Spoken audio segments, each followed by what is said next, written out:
Welcome everybody to Straight Shoot, a wrestling podcast. We are hot off the seats of one of the most exhausting Summerslams in memory. Steve, how are you? Santi, I swear to God, man, I have not been that entertained by a WWE pay-per-view in many, many years. My God, was that just...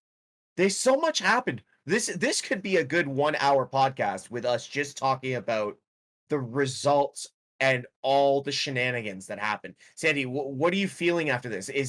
Are we in a new regime here? This had Triple H written all over it. So we are live right now. For those that might be listening after the fact, we decided to do this podcast live in front of our YouTube audience. We have over 400 people watching and listening to us right now.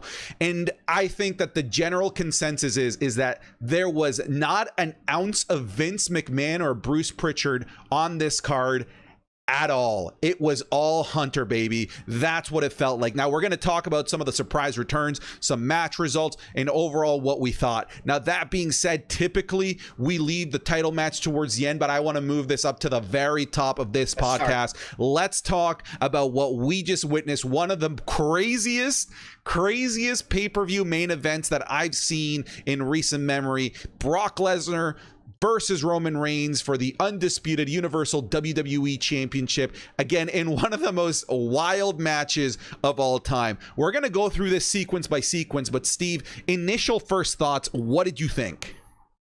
I thought, like everyone else thought, we were looking at time. We were really looking at time on the pay-per-view. Both you and I really thought that there was going to be maybe a short kind of squash match like we always see. Spear, Superman punch, Suplex City, F5, you know. Typical how they always put it together. We had none of that, Santi. We had none of that. We had a good 30-minute match of edge of your seat entertainment. And my God, I don't care what anyone, like, I'm watching the comments here to my left side here. The comments are saying, you know what a horrible finish. Roman needs the Usos, blah, blah, blah. We'll get into that in a second, but how are you not entertained? How? That's what it is. It's entertainment, Santi, baby. You said something during the live. We finally saw something we have never seen before. Please take it away. Go. You know what? There's so many places where we can start. But yes, first and foremost, this was one of the first pay-per-views of the year that went over time. They've been very, very good about ending things at 11 p.m. Eastern. And when we saw that the match was going to start at around 10:50, we were nervous. We're like, oh, this is going to be another 8-minute a la WrestleMania 38 main event where it's going to be, like you said, spear, F5, Superman punch, spear, game over, Roman Reigns wins. But they gave us 35 minutes of one of the most brutal matches I've seen in a very, very long time. But let's talk about it. First, the entrance is phenomenal. Roman Reigns coming out he just has this godly aura around him, obviously God mode, doing his classic Nashville acknowledge me. By the way, the Nashville crowd, you guys were absolutely fucking fantastic. But speaking of entrances, Roman Reigns' entrance got absolutely overshadowed by Brock Lesnar coming out in a tractor. And I said to Steve, if Brock Lesnar is unhinged, he could turn left and kill 100 people with that tractor. He could. So immediately okay, this is bizarre. This is weird. This is different. The energy was also different because at the Mania match, like, there was some good energy, but you're like, we've seen this before. But right off the bat, they're giving us something different. I know it was just an entrance, but it was really what set up the stage for a unique sequence of matches. It started off as a typical last man standing match where things go out of the ring, they go over the barricade, they're fighting within the audience, sure, but things get crazy once they come back into the ring, and what was supposed to be in our minds just an entrance prop became a match prop because Brock Lesnar used that tractor in several ways. The first one, actually using it to scoop up Reigns and then throwing him back into the ring. And of course, the most memorable moment in potential one of the most memorable moments in SummerSlam history, without a doubt. And Lesnar has had a few of these in destroying the ring, but this was unique and different. He used the tractor to pick up and capsize the entire ring vertically and push Roman Reigns rolling back to the other side of the ring. What were your thoughts when you first saw that? Hey, Santi, I said earlier in the match, and we had TikTok going and we had our YouTube live going.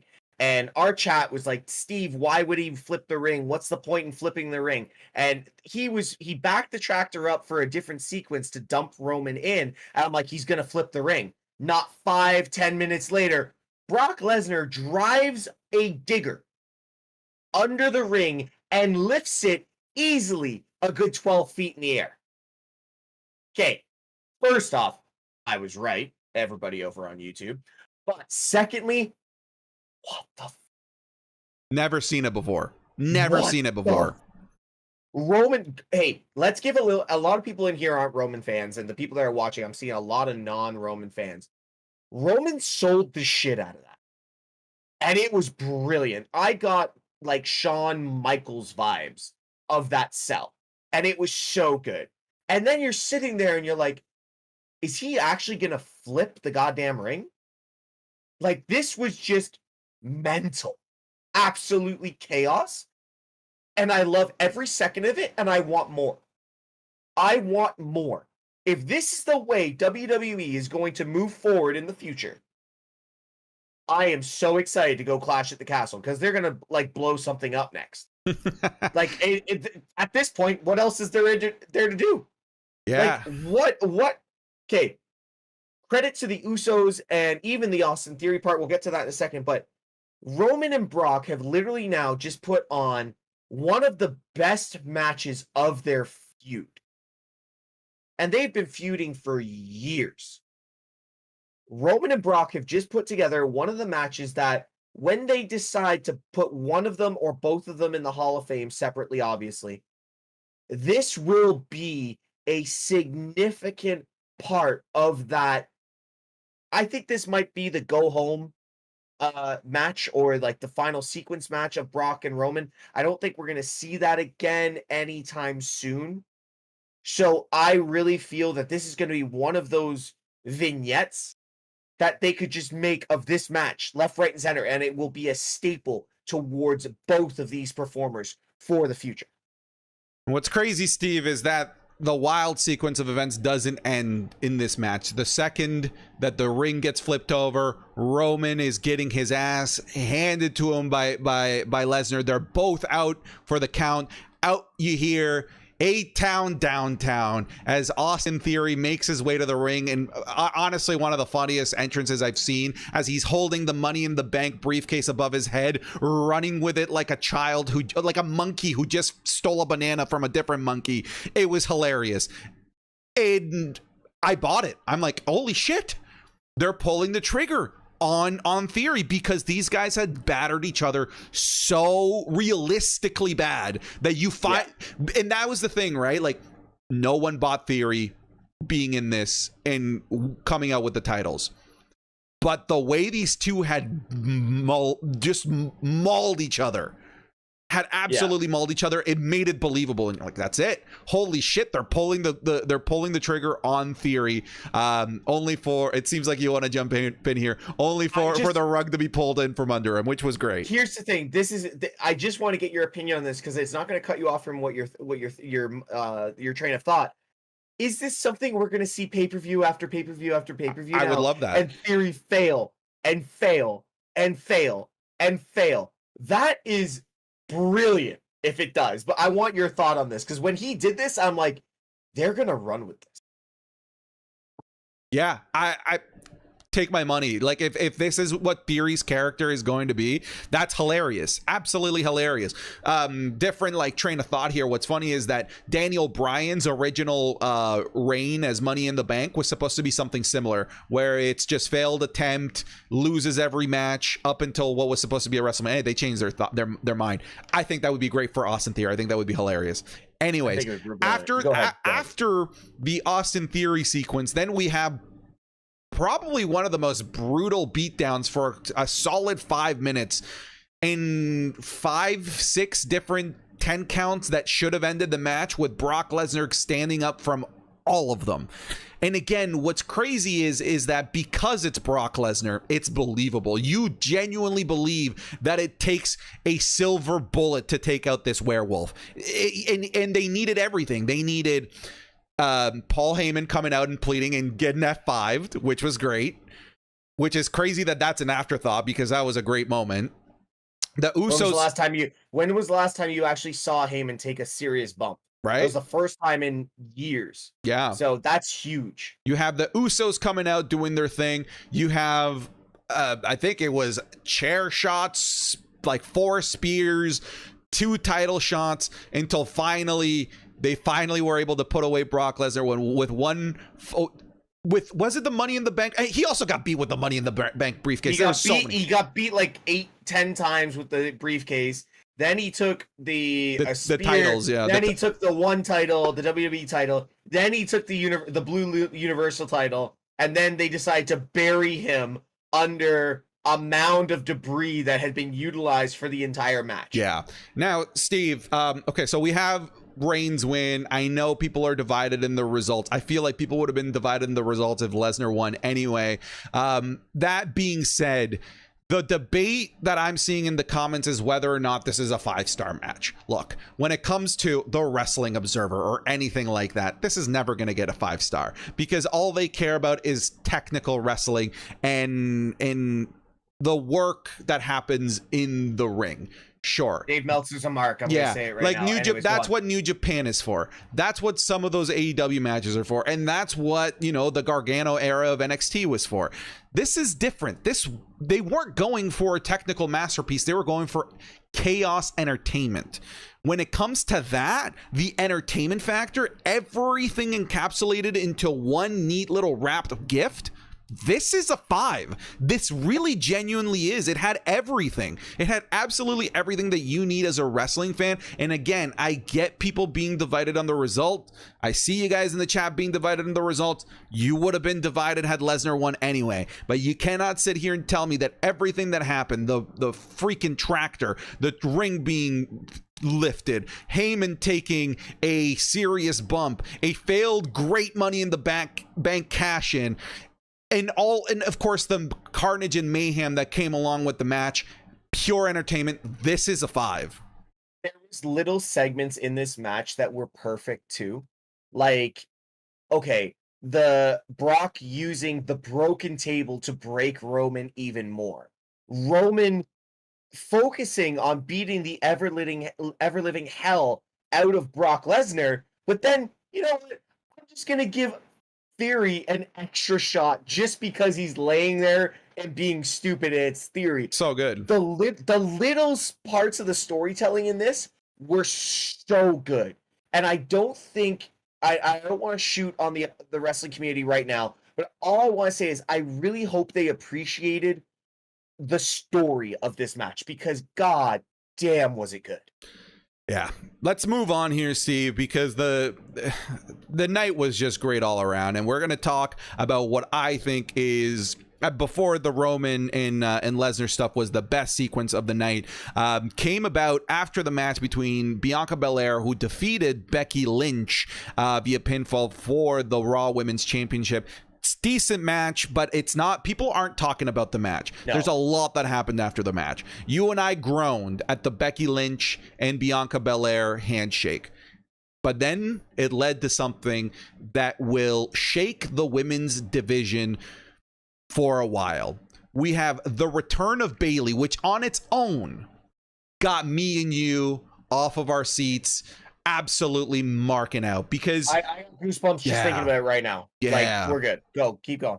Because and it was predictable. Like, we're like, Bayley could happen, but the thing is, Bayley has been trolling us for the past 6 or so months, pretending that she's coming back at certain events.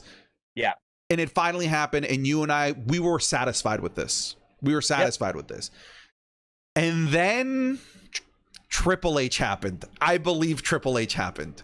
Because we have the return of the recently released, a release that everyone said, why? Pissed. why release this incredible talent in Dakota Kai aligning herself with Bayley? What do you have to say? Santi, you and I sat here a couple of months ago when we read the releases, and it had a couple other wrestlers that we were like, what the fuck? Like, why? But I think both you and I realized that out of all the talent that could grow in this business, Dakota Kai was probably the biggest release on that card. Granted, there were some big male names there, but Dakota Kai for me was like the what the fuck statement. When her music hit, Santi, I was a kid again. I was marking out like Austin's glass breaking, the rocks if you smell. Like I was so happy because this is like as you said, Triple H at his finest. This is a Triple H person. This is someone that can revolutionize again what the women's division was 4 or 5 years ago when we had the evolution. And oh my God, let's go. What happened next, Santi? Yeah, we're not done. Because that's a tag team, Steve. But turns out we didn't get a tag team. We got a full-blown stable, as we had what many people believe is the most talented women's wrestler in NXT in today being called up to the main roster after rumors that she was going back to Japan and not re-signing with the WWE. But lo and behold, Triple H comes back, and who re-signs and who gets moved up to the main roster? Io freaking Shirai. Again, one of the most talented in-ring, not just women, in-ring individuals in all of WWE, aligning herself with Dakota Kai and Bianca Belair. And what I said during the sequence, Steve, was this just became potentially the greatest women's faction of all time. And that's them being together for 2 minutes. Yep. 2 minutes. And I'm already calling that. Santi, I'm going to tell you right now, the women's tag titles are gone right now. Vacant is holding them tight. Yeah. But I will tell you right now, these two women put as a tag team will be better. And listen to me when I say this. The Iconics were a phenomenal tag team for what the tag division was then. If you want a savage, true tag team, like you're watching the Street Profits, the Usos, or even the guys over on AEW, like the Jungle Express and whomever else, Matt and Nick Jackson, you've got this with Io Shirai and Dakota Kai. They are going to make that women's tag division relevant, and I can't wait. Hell yeah. Let's move on here. Oh, I love this pay-per-view, Steve. I love this pay-per-view. And the next match I also really love, because Logan Paul impressed the shit out of everybody when he defeated The Miz alongside Maurice and Ciampa. Now, a couple of highlights from this match that I want to mention. One, we see the start of a feud between Ciampa and AJ Styles. That seemed to be like a little separate in-match feud that led to a brawl in the audience. That's great for Ciampa. That's great. We needed Ciampa to hopefully step away from the Miz and not become another one of those like turn into like the B team, like Curtis Axel and what's his face turned out when they were part of the Miz Taraj or whatever they're called. So that's great. Great for Ciampa's career. And then we had Logan Paul putting on a wonderful athletic performance against The Miz, highlighted by one of the highest frog splashes through a table that I've ever seen in my entire wrestling fandom. I ask you, has anybody ever gotten higher than what we saw Logan Paul get during that frog splash? And I don't think so. I tried to say Eddie and Ray back in the day, but honestly, no. I genuinely believe Logan Paul just performed one of the best ring to announce table moves since maybe the first time Shane did it, when it was like an oh my god moment. Mm-hmm. But other than that, Logan, listen, you know I'm not a fan of Logan Paul. And I'm sitting here during the pay-per-view being like, he's over with me. He's over. And I want to see more of Logan Paul because of this match. Guy does a fucking standing moonsault off the edge. And then you know what? 6 minutes later in the rest of the match, this man does another just standing moonsault in the middle of the ring. Like, okay, yeet yourself off the corner of the ring. You've got a way to land. But just stand there and do one with no hops? My days. This kid is legit. I don't want to see him in pro wrestling, but goddamn, give me more. Yeah. Give me more. Yeah, and we're going to get more. This was not a one-off. Logan Paul is signed to the WWE. Of course, we don't know the details of his contract. I made the comment that it's most likely a Goldberg-like contract where WWE can just kind of call on him when they need him for a match, most likely for, of course, major pay-per-views, probably Royal Rumble appearance, all of that. And again, I'm all in. Give me Logan Paul. I said we talked about the possibility of him being in Clash in the Castle with KSI, the largest UK-based YouTuber on the planet, and that would make a heck of a lot of sense. But yeah, huge kudos and huge props to Logan Paul, because what we thought might be the bathroom break match of the night ended up being another banger, and SummerSlam was off to a blistering hot start. And then we got the next match, which I ended up being the bathroom match, even though I still enjoyed it for what it was. It was Bobby Lashley defeating Theory by submission. And I asked you, Steve, I asked you during the match, is there a more protected move in the WWE today than the Hurt Lock is? Yeah, we're going back to like the Master Lock Challenge type thing with, and I believe Bobby Lashley was the one who broke it. He was the one that broke it, yeah. But that was so protected for a good 18 months to 2 years. We had Master Lock Challenge. And for the younger people watching this, if you don't know what the Master Lock Challenge is, go look up Chris Masters, WWE on YouTube. You'll figure out what that was. But it's virtually the Hurt Lock, just by someone else. Oh, no. Sorry, keep going. You're frozen. I'll take it from here. So Steve's having some technical difficulties here. But yeah, so the way I'm seeing it, the Hurt Lock is one of the most protected moves that we've seen in a very long time. Now, again, the match itself was decent. It wasn't anything really particularly memorable that we're going to be talking about. But the main thing that I said after Bobby Lashley won was that the night is not done for Theory. And we were right. We've already talked about what ended up happening.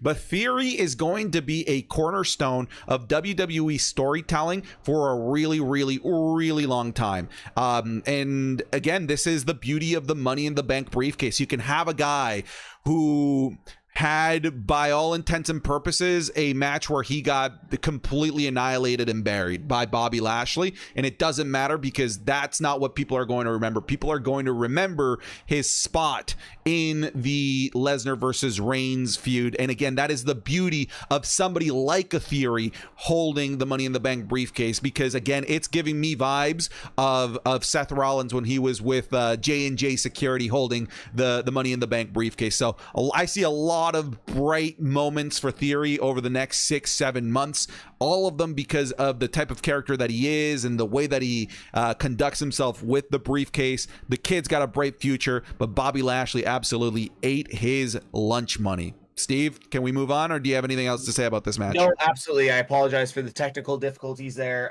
But yeah, absolutely. Like we are going to see Theory. Theory's going to be a cornerstone for pro wrestling and the WWE for quite some time. Let's just move on from it, and people that hate him learn to love him, because I can't stand him and I'm still finding him entertaining. So let's go from there. All right, let's rapid fire through this next one. We have the Mysterios, Rey Mysterio and Dominic Mysterio, defeating the Judgment Day, Finn Balor and Damian Priest, alongside Rhea Ripley, who, from what I can tell, is still not medically cleared to take any bumps because she didn't take a single one. Still great to have Rhea Ripley back on television, but I was really hoping she was going to take a spear from Edge, if I'm being honest with you. Speaking of Edge, honestly, this is the main the thing that we want to talk about. Yes, the Mysterios defeated Judgment Day, but why did they defeat Judgment Day? The return of full-blown Brood Edge. That it seems to me, Steve, that this is his gimmick now. They're done with the "on this day I see clearly." It seems like they're making the full transition to Brood Edge. What are your thoughts? Listen, everyone says Metalingus is one of the greatest entrance themes of all time, but listen, everything has to come to an end, and sometimes history repeats itself in this business. And you and I could sit here 20 years from now, and we're going to get the next Austin Theory that comes out, same crew cut, same everything, just like John Cena did 25 years ago. But what Edge has done is he has reinvigorated what the Brood could have been in this day and age. Has the same entrance. What I'm looking forward to is seeing the stage maybe coming out of the floor more style, because back in the 90s, the Brood came out of what was the built-up stage. So hopefully they do something a little different, because it looked a little tacky today, but that's my one thing. But we all knew this was Edge with the vignettes for the last couple of weeks, but I expected more. Well, they spoiled it too beforehand for WWE tweeting out that Edge returns tonight. Or like, why would they do that? I don't know. Not that we would have been particularly shocked or surprised had this happened, but at the very least, we would have been wondering if it was going to happen. We knew it was coming. Yeah, we knew it was coming. We hoped for more. Don't get me wrong. I think there was, for the half of the pay-per-view that we had watched, we had hoped for more and we didn't get it, but it is what it is. It's still Triple H's day. Edge is going to be a massive thorn in the side of Judgment Day. We're going to see a very good feud. I really hope we're not seeing a Brood blend face with the Mysterios and Dominic, because let's be real, this isn't going to put Dominic over. Ray's only got probably like a year left. Let's be real. Dominic needs as much help as he can get. Like we were saying in the actual pay-per-view during the live, we were saying he's so late on his cues, and it's concerning because that could cost a finish, right? The Brood, if they want to go dark, there's a couple of call-ups that they can bring from NXT. But right now, I really hope this is a heel versus like anti-face feud. I want to see a dark version of Edge. I don't want to see a face version of Brood, if that makes any sense. That makes perfect sense. I'm with you. I don't think we want to see a fully face Brood. I think we want to see a tweener Brood, somebody who could go in between, and yeah, who, if anybody is joining the Brood, we'll see. But yeah, I'm already thinking of some faces in NXT, but that's not the podcast to do this, and we can do that in a future day. You know, you said something that is going to help me transition into the next sequence here, which was we expected a lot more. And the biggest expectation of the night was Seth Rollins. What were they going to do with Rollins? Because we had Riddle out, and by all accounts, it was a storyline injury, which left the night open for Seth Rollins. And why leave the night open for Seth Rollins if you weren't going to have him be the fodder to a giant return? They did it for Cody Rhodes and Seth Rollins, so it just made sense that somebody returning was going to confront Seth Rollins. Why else would you open him up? Everyone was saying The Fiend. The Fiend even makes sense storyline. They have history. Sure, why not? The sequence that we got was still good, but it was to build more towards a future match. And that's just weird to me. Like, why cancel the match to just build the match to a smaller pay-per-view? Unless it's going to be Clash, which will be a very big pay-per-view, of course. Still weird to me. This tells me a few things. This tells me that maybe they had something and it fell through. That could be option number one. Option number two, the card for Clash was looking thin, and they wanted to move a marquee match over to Clash, being Riddle versus Seth Rollins. What are your thoughts with all of this? Because there was so much buzz circling around this, and I think we were all left underwhelmed because all we ended up getting was Riddle coming out demanding a confrontation with Seth Rollins, and then Seth Rollins stomps him. That's it. And again, it's just building to a match that was already scheduled to happen in the second biggest pay-per-view of the year. It's weird to me. Okay, so first off, this is the most disappointing part of the night. We were talking about how they were going to go over time when we were watching time, and Riddle just somehow pops into the ring. First off, one thing with WWE that really annoys me is when they have like the security guards for around the ring that are the fake guys that just stand outside and say, "Get out of the ring, get out of the ring." Like, just go grab him. Like, you know what I mean? But Riddle putting like the K tape on his arm, trying to show real injury. Okay, fine. We already knew it was kayfabe. It was reported by like some of the best reporters. But this segment, Seth Rollins deserves better. Seth Rollins is your you mentioned it about Theory becoming it in the future. Seth Rollins is your marquee.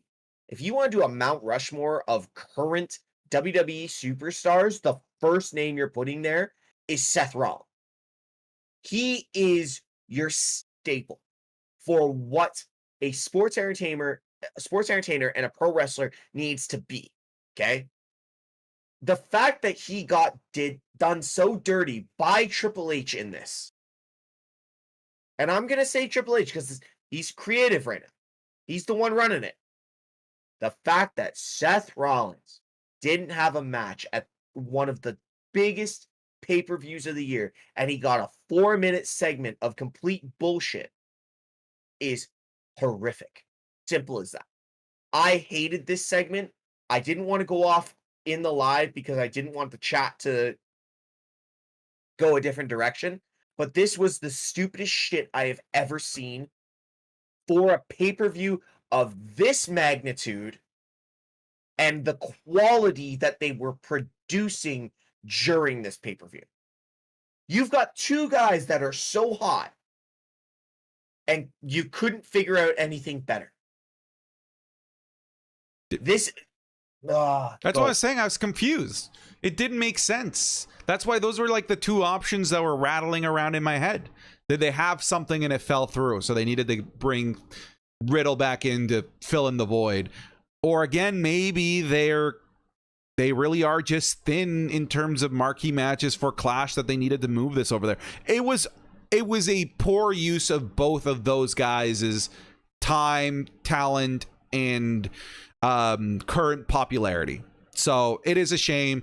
Of course, we're also partly to blame because we raised our expectations but again, yeah, that's what wrestling fans do. You put us in a situation like this, we're going to make assumptions, and if you don't deliver at the very least something to those assumptions, we're going to be upset, and that's what happened. But let's move on.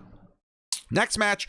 This was my personal disappointment of the night, Steve. It was Pat McAfee versus Happy Corbin. For what it was, and we can talk about the results. It ended with Pat McAfee defeating Happy Corbin. Look, I love Pat McAfee, but this match showed that he is pretending to be a wrestler rather than him being a trained wrestler, which, like, it's not his fault. He isn't a wrestler.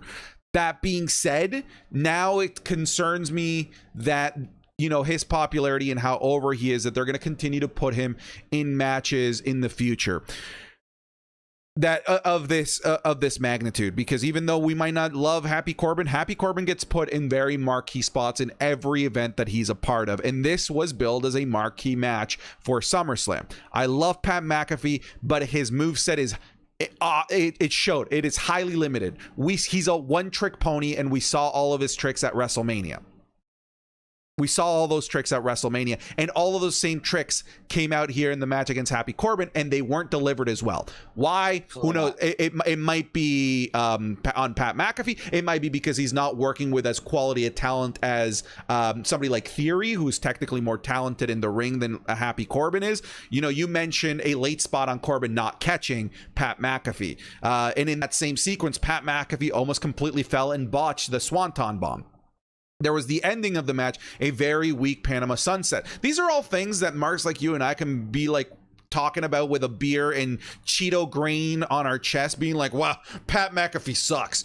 Obviously, he's incredibly talented, but not to the level, and it showed today, not to the level of your typical average WWE superstar. I still love you, Pat McAfee, but it showed Logan Paul's performance was twice as good as Pat McAfee's tonight. Santi, you said it all. I don't need to comment on any of this because you know how much I love Pat McAfee. You know how much I despise Baron Corbin. But I will say this: there was a lot of spots that Pat made look so easy at Mania that he botched tonight. And you know what? Some people have a bad night, but again, with how good this pay-per-view was, these are what we just spoke about, and now these are the two spots that were like, Jesus, man. Like, I was actually, you saw me, everyone in the live saw me during this match. I was cringing at every big spot. He did the superplex. The superplex lands literally on the back of his head. I thought he was out for a second. The way because normally you do a superplex, you roll over, you sell. He just laid there and his one arm was up. If you've ever been knocked out, that's a horrible sign. I'm not saying he was knocked out. I'm just saying it looked like it. It was nasty. The swanton off of the top rope outside, barely getting caught by Corbin. There was too many botches in this to make it actually enjoyable. I was concerned for the well-being of the performers, and that's where you get drawn out of what professional wrestling is into, I can go watch this in the indies. And that's truly how I felt about this match. It was an indies match at best. Yeah. And that's for two of the big names like Pat and Corbin. And I don't want to shit on Pat McAfee because I love him, but that was an indies match at best. And I'm sorry to say that, but I have to. And that's why I said it, right? That's why I said it looked like Pat McAfee was pretending to be a WWE superstar. And again, I want more Pat McAfee matches in the future because he's entertaining as hell. The man is sports entertainment. Give him a mic all day, every day, please, because he built this feud and with fantastic promos. I love the bum ass Corbin men's choir. That was hilarious. So like, there's still some really good, memorable things about this match. That being said, to me, in terms of the match, because of my level of expectation based on his performance at WrestleMania with Austin Theory, left me disappointed. But that also, you know, speaks volumes to the quality in-ring worker that Austin Theory is. Because, again, he wasn't in the ring with somebody who is as technically sound, who can take moves and sell them the way that Theory was. Happy Corbin just isn't there. Just isn't there. No, and I get that. And it's one of those ones where you're sitting there and you're like, I want this to be better because of the people that are in the ring, but you're just not going to get it. Yeah. And you know what, we're gonna have our highlights in the feed. Like, again, somebody in the chat brought up War Games. Yeah, absolutely. WrestleMania, this is one of his duds, and again, he's got a long future ahead of him. We're next up, Pat. Yeah, exactly. Let's move on from this one. Do better at Clash. I'm sure he's gonna have something at Clash. There's no way Pat McAfee's not gonna have something at Clash at the Castle. So go on. All right, next match we have the Usos defeating the Street Profits via pinfall for the WWE undisputed WWE Tag Team Championship. These titles are becoming mouthfuls. The match was excellent, but I think the talk of the town after this is, are we getting a Street Profits breakup, heel turn, or a Montez Ford singular heel turn. Listen, what do you think? Montez is one of the best people on the mic in the business right now. Honestly, you give that man a mic, he's going to sell you tickets left, right, and center. Like Vince used to say, draw me money. And Montez Ford can do that for you. We've all seen this before, the dead look in the eyes, and there was a few spots in this pay-per-view or premium live event, whatever, where Montez Ford had this dead look of I'm just fed up with this shit.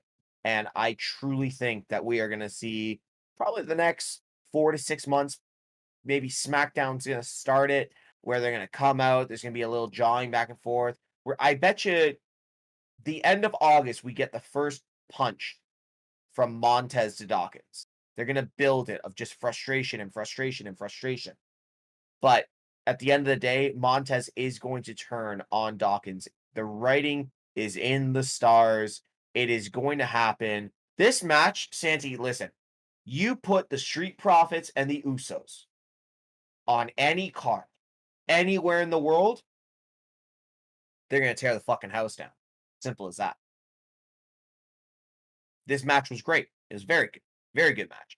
Jeff Jarrett was even entertaining, which I was very surprised that they allowed him to do as much as he did.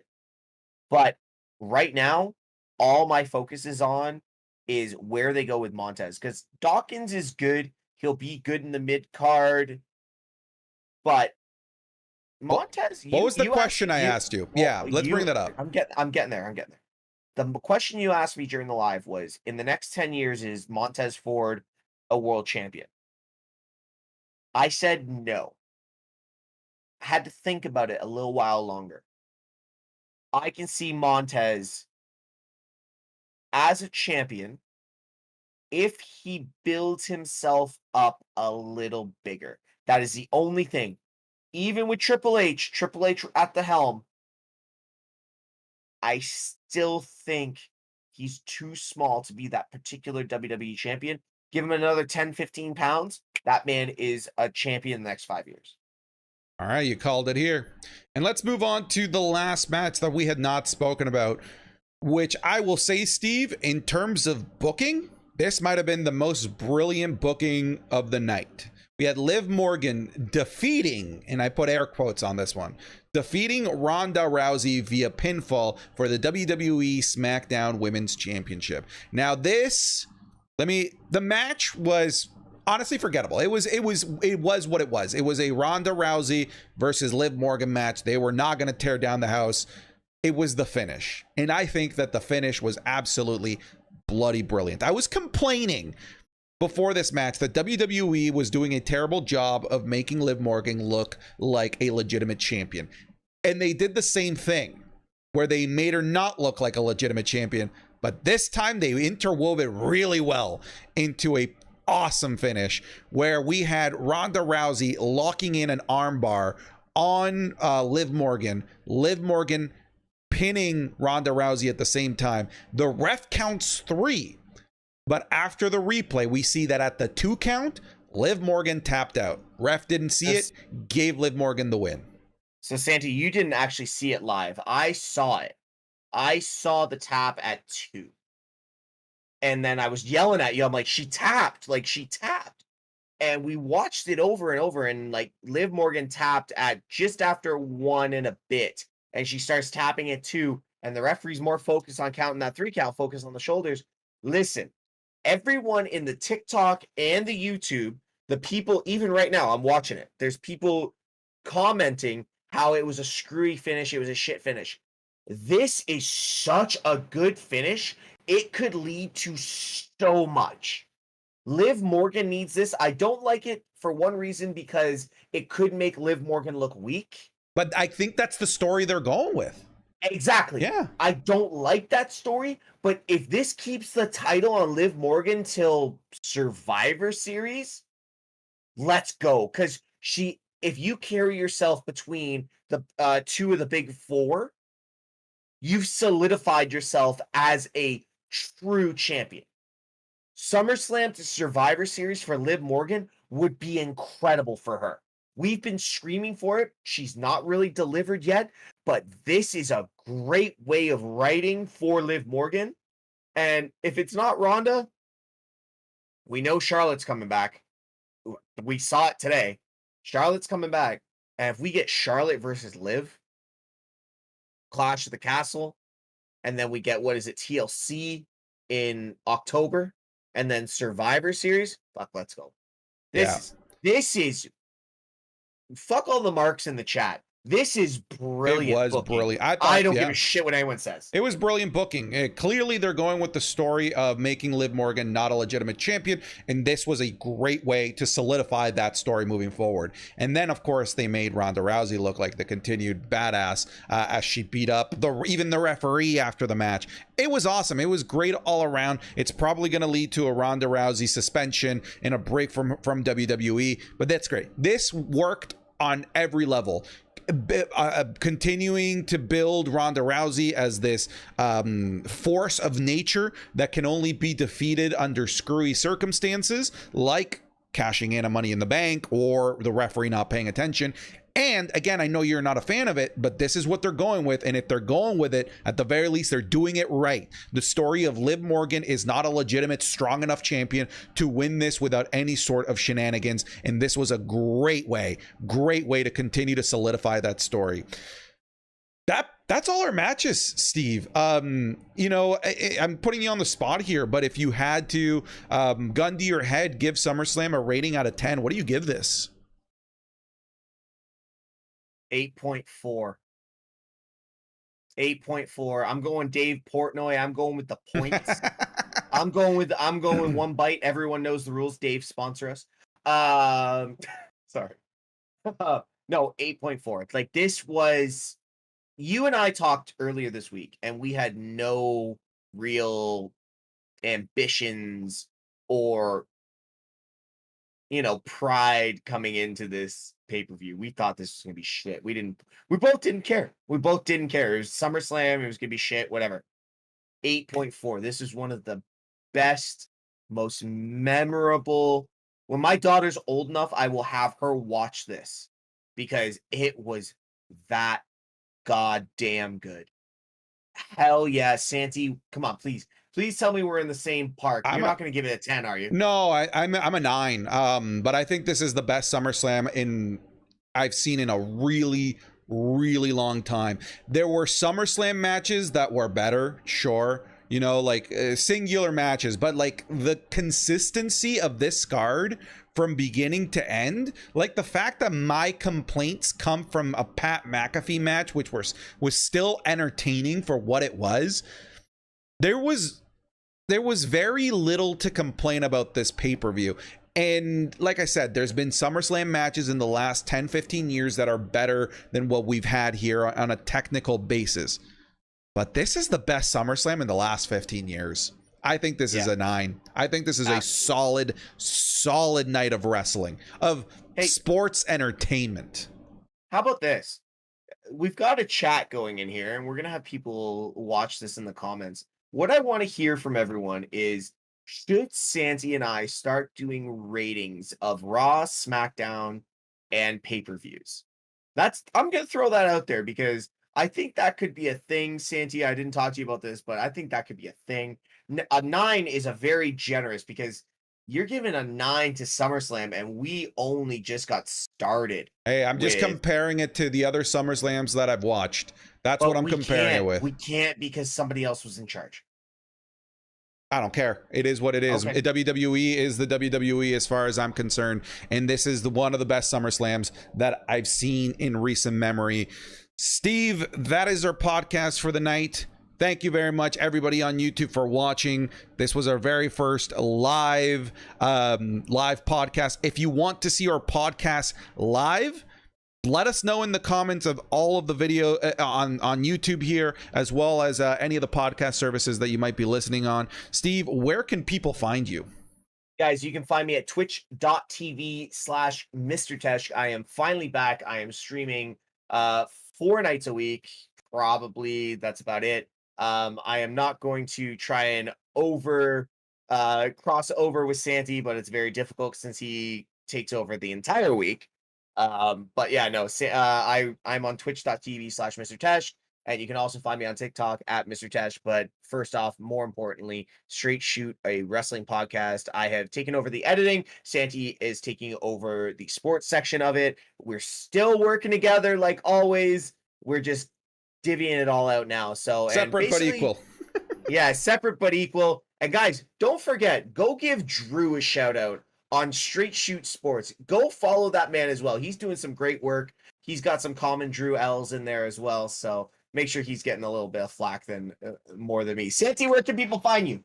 Twitch.tv/SantiZap. Yes, I stream 6 nights a week. Apparently, I have to be apologetic about there not being enough days of the week for both of us to stream on. Sorry, I didn't make the fucking calendar, Steve. Twitch.tv/SantiZap. We're currently playing some Legend of Zelda: The Ocarina of Time. If you're into those classic retro games, so come on over, give the stream a follow. Thank you guys very much for watching. You're all wonderful people. And until next time, peace.